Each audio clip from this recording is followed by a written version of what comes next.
ഇപ്പോൾ റഷ്യൻ കൂലിപ്പട്ടാളത്തിൽ ചേർന്ന് മരിച്ച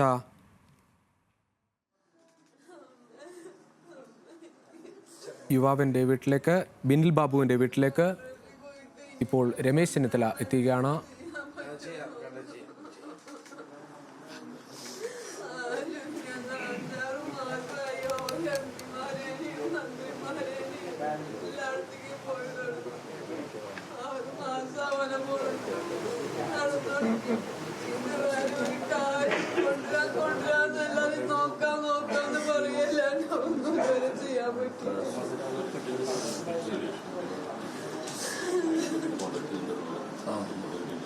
മൂന്ന് മാസം പോയി ചോദിക്കാനും പോയി കണ്ടു.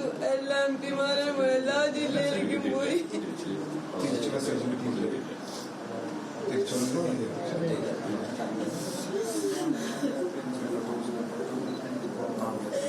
എല്ലാവരും രക്ഷിക്കാൻ പറഞ്ഞിട്ട് പോകുന്നത് ആരും രക്ഷിച്ചിട്ട് പോകുന്നത്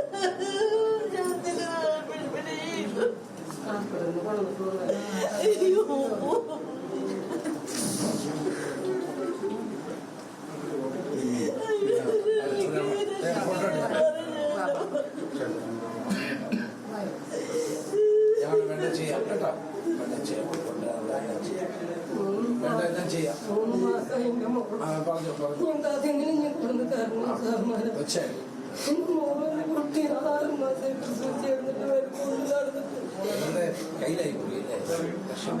എങ്ങനെയൊന്നും രക്ഷപ്പെടുത്തി കൊണ്ടുപോകാം. നമുക്ക് കരിങ്ങനെ ഞങ്ങൾക്ക് കിട്ടാം.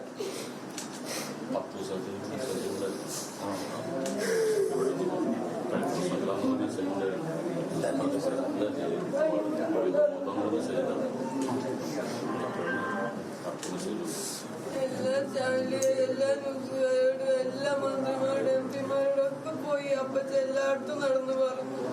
ഒന്നും ചെയ്യാൻ പറ്റിയില്ല.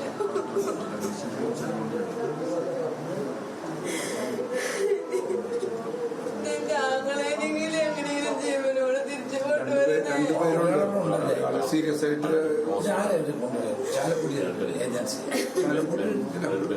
ഒരു ബന്ധു തന്നെയാണോ? ട്രാപ്പാണത്. ട്രാപ്പ് ചെയ്തതാണ്. കാരണം ഇവര് അങ്ങനെ അത് കണക്കാക്കി പോയിട്ടുള്ളതല്ല. മോനെ കാണാൻ എന്തോരം കൊതിച്ചു ഉണ്ട്. ഈ ബ്രദറാണ്. അളിയനും കൂടി പോയതാ.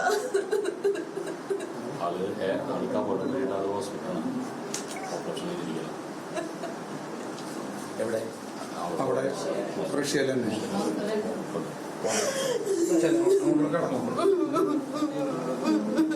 ഞങ്ങൾ വേണ്ട ചെയ്യുന്നുണ്ട് കേട്ടോ.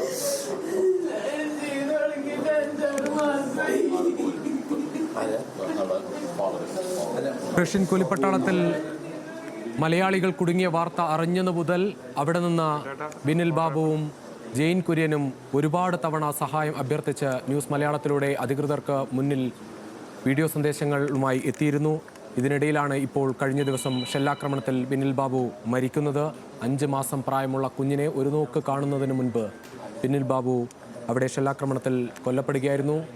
രക്ഷിക്കാനുള്ള എല്ലാ ശ്രമങ്ങളും നടത്തണമെന്ന് നേരത്തെ തന്നെ കുടുംബം ആവശ്യപ്പെടുകയും വിദേശകാര്യ മന്ത്രാലയമൊക്കെ അതിൽ ഇടപെടുന്നുണ്ട് എന്ന പ്രതീക്ഷയിൽ നിൽക്കുമ്പോഴാണ് ബിനിലിൻ്റെ മരണം. ബിനിലിൻ്റെ ബന്ധുവും ഇപ്പോഴും അവിടെ കുടുങ്ങിക്കിടക്കുന്ന മറ്റൊരു യുവാവായ ജെയിൻ കുര്യനും നിലവിൽ പരിക്കേറ്റ് ചികിത്സയിലാണ്, മോസ്കോയിൽ ചികിത്സയിലാണ്. നിരവധി മലയാളികളാണ് ഇത്തരത്തിൽ കൂലിപ്പട്ടാളത്തിൽ ജോലി തട്ടിപ്പിനിരയായി അവിടെ കുടുങ്ങി എത്തിയിരിക്കുന്നത്. എന്തായാലും അവരെ തിരിച്ച് നാട്ടിലേക്ക് എത്തിക്കാനുള്ള എല്ലാ ശ്രമങ്ങളും ഉണ്ടാകും എന്ന പ്രതീക്ഷ കുടുംബത്തിന് ഉള്ള സമയത്ത് ഇത് 2ാമത്തെ മലയാളിയാണ് റഷ്യയിൽ സമാന രീതിയിൽ ആക്രമണത്തിൽ യുദ്ധത്തിനിടയിൽ മരിക്കുന്നത്. നേരത്തെ സന്ദീപ് ചന്ദ്രൻ്റെ മരണം ഉണ്ടായത് മുതൽ കുടുംബങ്ങൾ വലിയ ഭീതിയിലായിരുന്നു. അവിടെ നിന്ന് ബാക്കിയുള്ള ആളുകളെ ഉടൻ നാട്ടിലെത്തിക്കാനുള്ള എല്ലാ ശ്രമങ്ങളും സംസ്ഥാന സർക്കാരിനോടും കേന്ദ്ര സർക്കാരിനോടും നിരന്തരം ആവശ്യപ്പെട്ടു. അത്തരം ഇടപെടലുകൾ ഉണ്ടായെങ്കിലും പാർലമെന്റിൽ വരെ ഈ വിഷയം എത്തിയെങ്കിൽ കൂടി അവരെ തിരികെ നാട്ടിലെത്തിക്കാനുള്ള നടപടികൾക്കൊന്നും കാര്യമായ വേഗം ഉണ്ടായില്ല.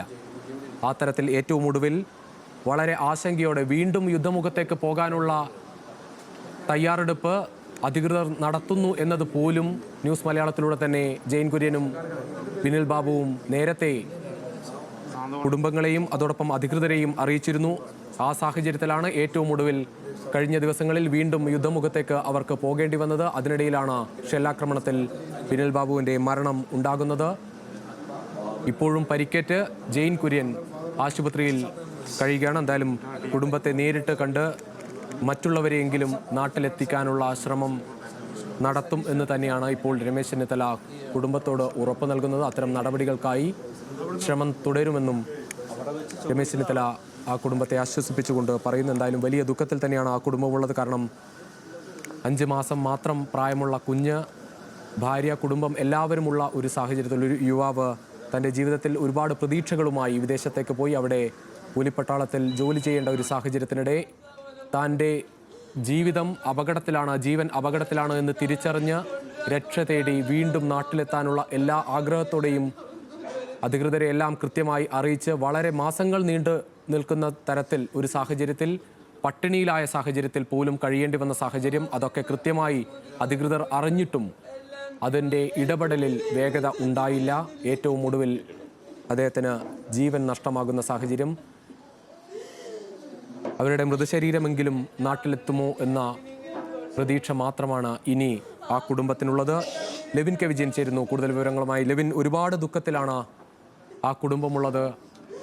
കാരണം അവർക്കിനി ഏക പ്രതീക്ഷ ആ മൃതശരീരമെങ്കിലും നാട്ടിലെത്തുമോ എന്നതാണ്. അതോടൊപ്പം അവരുടെ ബന്ധു ജെയിൻ കുര്യൻ ഇപ്പോഴും പരിക്കേറ്റ് അവിടെ കിടക്കുന്നുണ്ട്. ബാക്കിയുള്ള ആളുകളെയെങ്കിലും നാട്ടിലേക്ക് എത്തിക്കാൻ ആകുമോ എന്നാണ് അവർ വരുന്ന എല്ലാവരോടും ചോദിക്കുന്നത്.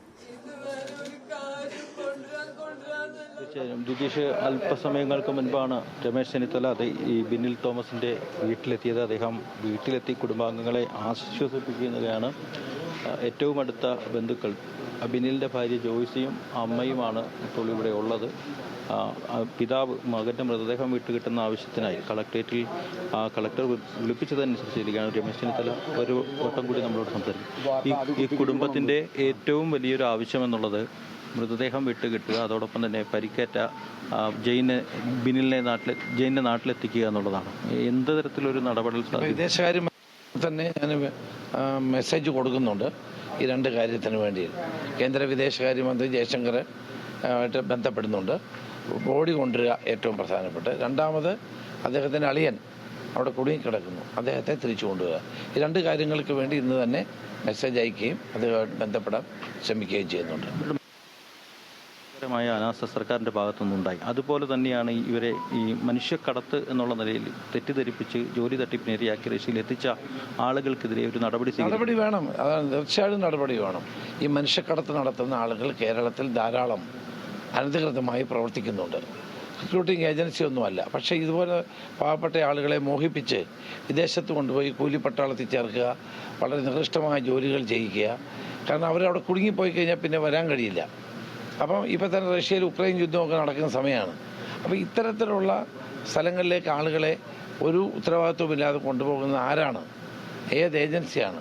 അവരുടെ പേര് കർശന നടപടി ഉണ്ടാവുകയാണ് വേണ്ടത്. കേസ് രജിസ്റ്റർ ചെയ്യുകയാണ് വേണ്ടത്. ഏതായാലും ഈ കാര്യം അടിയന്തരമായി ചെയ്യേണ്ടത് ഈ കാര്യം ഇപ്പം കേന്ദ്ര വിദേശകാര്യമന്ത്രിയായിട്ട് ബന്ധപ്പെടുക എന്നുള്ളതാണ്. ഞാൻ ബന്ധപ്പെടും, അദ്ദേഹത്തിന് മെസ്സേജ് അയക്കുന്നുണ്ട്, ബന്ധപ്പെടുന്നുണ്ട്. കളക്ടറോട് ഞാൻ സംസാരിക്കുന്നുണ്ട്.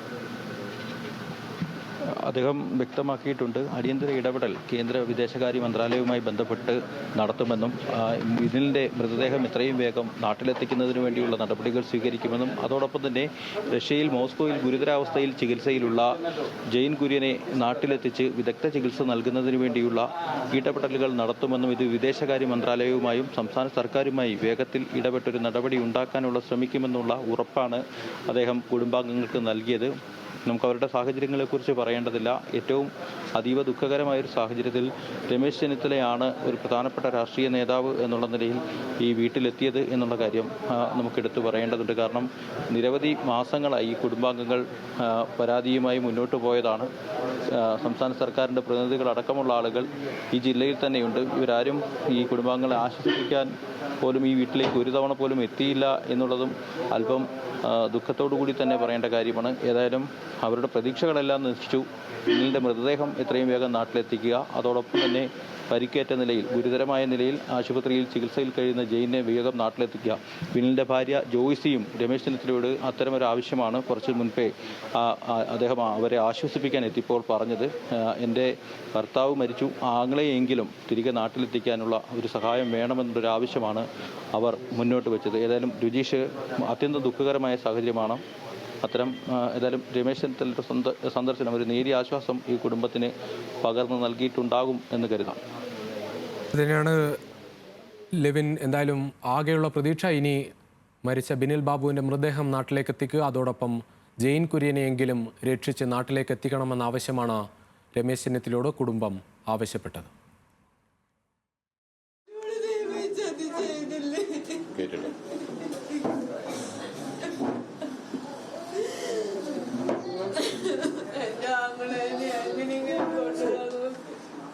ആ കുടുംബത്തിനെ കണ്ണീര് ഞാൻ കാണണ്ടല്ലോ.